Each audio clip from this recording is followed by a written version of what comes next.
Hello student, कैसे हैं आप सब। उम्मीद करता हूं आप सब अच्छे होंगे, मस्त होंगे, बेहतर होंगे, आपकी पढ़ाई बेहतर चल रही होगी। एमपी बोर्ड में बच्चों हिंदी का भी हम कुछ इंपॉर्टेंट क्वेश्चन का वीडियो ला रहे हैं। आज जैसे ऑब्जेक्टिव क्वेश्चन यहां पर हम करने वाले हैं और कितने ऑब्जेक्टिव क्वेश्चन होंगे, लगभग 25 ऑब्जेक्टिव क्वेश्चन यहां पर क्लियर करने वाले हैं। ठीक है, ये आपके लिए रिवीजन के तौर पर है बच्चों। आप लोग जितना मेहनत करेंगे उतना हम आपके लिए निरंतर कार्य करते रहेंगे। हम आपको यही कोशिश करते हैं कि सुपर फास्ट रिवीजन के रूप में जैसे 5 से 10 मिनट का वीडियो रहेगा, 25 ऑब्जेक्टिव तैयार हो जाएंगे। चलिए शुरू करते हैं। पहला क्वेश्चन आप देखेंगे यहाँ पर, फटाफट पहला सही विकल्प चुनकर लिखना है। सभी प्रश्न हमारे ऐसे ही क्वेश्चन रहेंगे। कवि किसका भार लिए फिरता है? ऑप्शन है सुख दुख का, जगजीवन का, निर का या यौवन का। निज उर का है। बताओ कौन सा सही आंसर भैया। तो कवि किसका भार लिए फिरता है? तो जगजीवन का। आपके बच्चों जब आप पढ़ते हैं तो इसका सीधा कविता है कि कवि मतलब कवि किसका भार लिए फिरता है? तो कवि जगजीवन का भार लिए फिरता है। संपूर्ण समाज को गरीबी ने घेर रखा है। रावण रूप में, ताड़का रूप में, पिशाच के रूप में या सुरसा के रूप में। राइट आंसर बताना है। तो संपूर्ण समाज को गरीबी ने घेर रखा है भैया रावण के रूप में। ऑप्शन नंबर फर्स्ट होगा राइट आंसर। अगला क्वेश्चन देखिए बच्चों। अगला क्वेश्चन है, निबंध बाजार दर्शन में पैसे को कहा गया है? हाथ का मैल कहा गया है, शैतान का मैल, चकाचौंध, पावर है। बताओ तीसरे का कौन सा राइट आंसर होगा। निबंध बाजार दर्शन में पैसे को क्या कहा गया है बच्चों? तो पैसे को कहा गया है पावर है। वैसे भी आपको पता है पैसा जो है वो क्या है, एक पावर है। डॉक्टर भीमराव अंबेडकर के अनुसार दासता का संबंध निम्नलिखित में से किससे है? समाज से, कानून से, धन से, शिक्षा से। बताना है भैया। कानून से है। दासता का संबंध किससे है? कानून से है। अगला क्वेश्चन देखो बच्चों, क्वेश्चन नंबर 5 यहां पर देखो।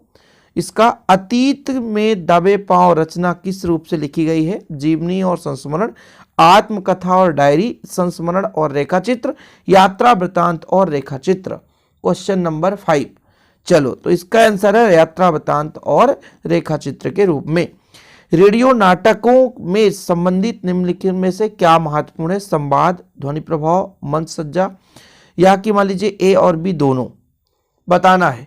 तो भैया ध्वनि प्रभाव भी अच्छा होना चाहिए रेडियो नाटक में, क्योंकि भाई रेडियो में आवाज अच्छा नहीं होगा तो आप सुनना पसंद नहीं करोगे।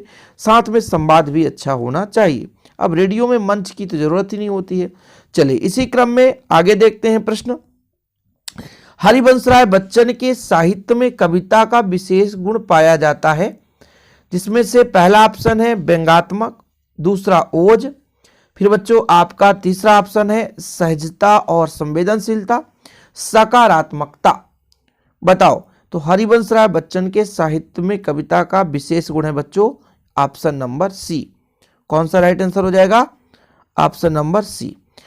अब मुस्कुराए हम पंक्ति में, क्वेश्चन नंबर अगला है, अब मुस्कुराए हम पंक्ति में हम हैं तो हम क्या है भैया? कवि, दर्शक, अपाहिज, दूरदर्शन। दूसरे का भैया दूरदर्शन। ठीक है, दूरदर्शन है। क्या है? दूरदर्शन। Option number D. चलो, गांव की संस्कृति, भाषा और वहां के लोक जीवन को उजागर करने वाले साहित्यकार कौन है? जगदीश चंद्र माथुर, फणीश्वर नाथ रेणु, मोहन राकेश, उपेंद्र नाथ अस्क। तीसरे का सही आंसर है फणीश्वर नाथ रेणु। ठीक है बच्चों, फणीश्वर नाथ रेणु। आगे देखो अगला क्वेश्चन।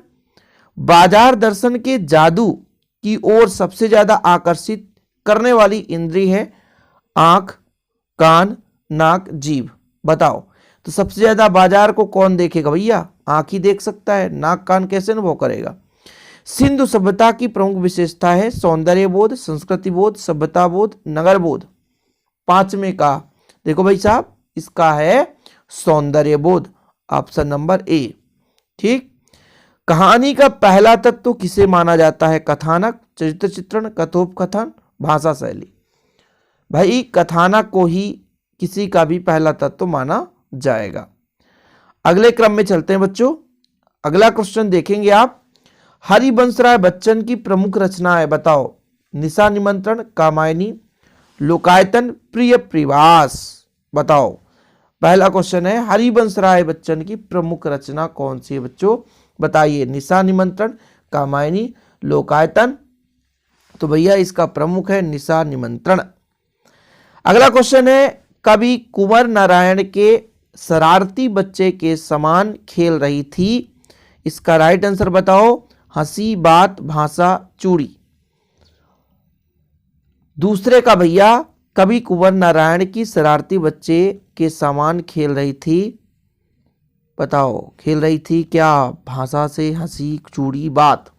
इसमें लगभग बच्चों आपका ऑप्शन नंबर बी होगा, बात से। ठीक है। लुट्टन सिंह ने नामी पहलवान को हराया था। छोटे सिंह को, काला खां को, चांद सिंह को, राजा साहब को। बताओ राइट आंसर कौन सा होगा? लुट्टन सिंह। तो भैया चांद सिंह को, चांद सिंह को, सी नंबर।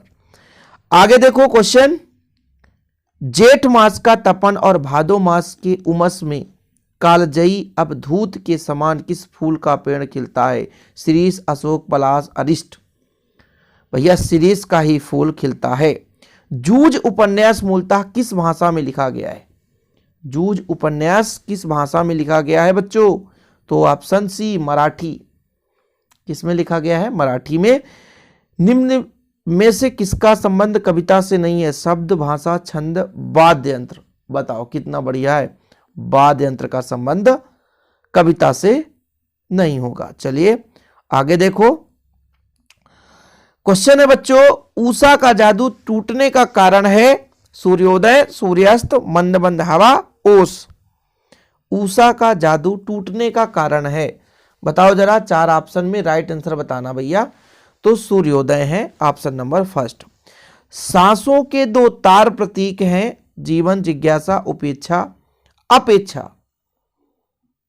तो इसका भैया जीवन, सांसों के 2 तार प्रतीक है जीवन के।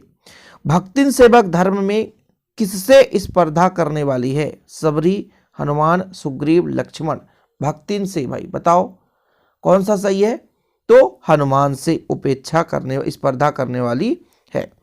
आगे प्रश्न देखो बच्चों, अगला क्वेश्चन, पहलवान के गांव में बीमारी फैल गई थी, किससे फैली थी? हैजा, चेचक, मलेरिया, डेंगू, मलेरिया, हैजा या चेचक, प्लेग। किससे? बताओ किससे फैला था? मलेरिया और हैजा से फैला था, ऑप्शन नंबर फर्स्ट।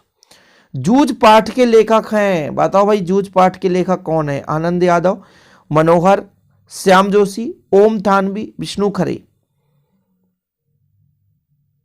कौन से भैया? तो आनंद यादव हैं, आनंद यादव जी हैं।